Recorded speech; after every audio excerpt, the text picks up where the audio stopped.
මේ වීඩියෝ එකෙන් අද අපි ඔයාලට අරගෙන ආවේ රසම රස කෑමක්. ඒ තමයි ඉස්සර අපේ ගම්වල කඩවල් වල තිබුණු පුංචි රවුම් බිස්කට්. ඒ කියන්නේ කොයින් බිස්කට්. ඉතින් මේ කොයින් බිස්කට් ඉක්මනින්ම ගෙදර තියෙන දේවල් වලින් හදාගන්නේ කොහොමද කියලා අපි බලමු.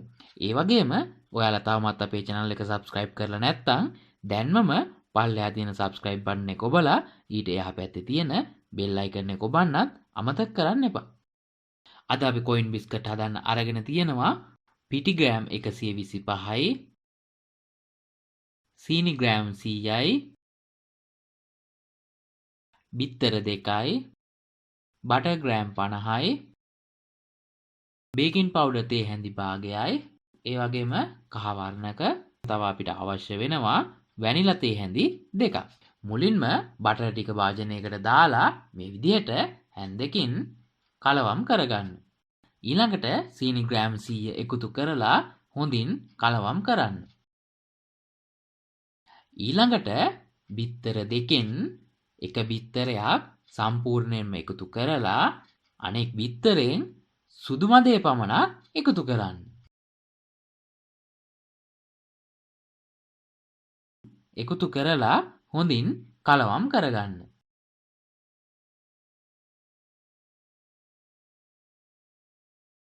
කලවම් කරගත්තට පස්සේ වැනිලා තේ හැඳි 2ක් එකතු කරන්න.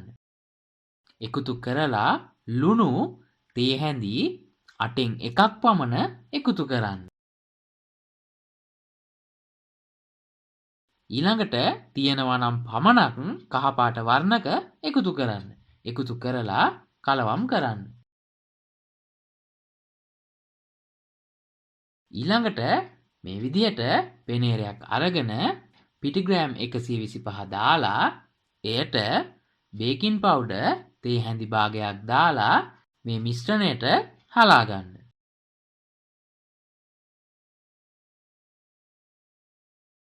හලා ගත්තට පස්සේ හැන්දක් ආධාරයෙන් මේ මිශ්‍රණය හොඳින් කලවම් කරගන්න. මේ විදිහට හොඳින් කලවම් කරගත්තට පස්සේ පයිපින් බෑග් එකක් අරගෙන ඒට මේ මිශ්‍රණය දාලා oven එකේ දාන ට්‍රේ එක අරගෙන ට්‍රේ එක උඩින් ඔයිල් පේපර් එකක් දාලා මේ විදිහට මිශ්‍රණය ඔයිල් පේපර් එකට දාගන්න. මේ මිශ්‍රණය දානකොට ටිකක් ඈතින් දාන්න. මොකද බිස්කට් එක හැදෙනකොට මේ උඩ තියෙන උල වගේ කොටස රවුම් වෙලා ඈතට පැතිරෙනවා. මේ විදිහට පුංචි රවුම් හිටින්න දාගත්තට පස්සේ ඊළඟට සෙල්සියස් අංශක 175ට ප්‍රීහීට් කරපු oven එකක මිනිත්තු 8ක් 10ක් පමණ බේක් කරගන්න. මේ තියෙන්නේ අපි මිනිත්තු 8ක් පමණ බේක් කරගත්ත බිස්කට් ටික.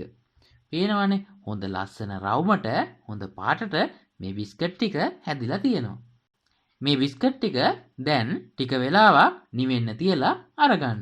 ඔන්න අපි කොයින් බිස්කට් හදලා ඉවරයි. ඔයාලත් මේ විදිහට කොයින් බිස්කට් හදලම බලන්නකෝ කොහොමද රස කියලා. ඉතින් ඒ වගේම වීඩියෝ එක පිළිබඳව ඔයාලගේ අදහස් පහලින් දාන්න.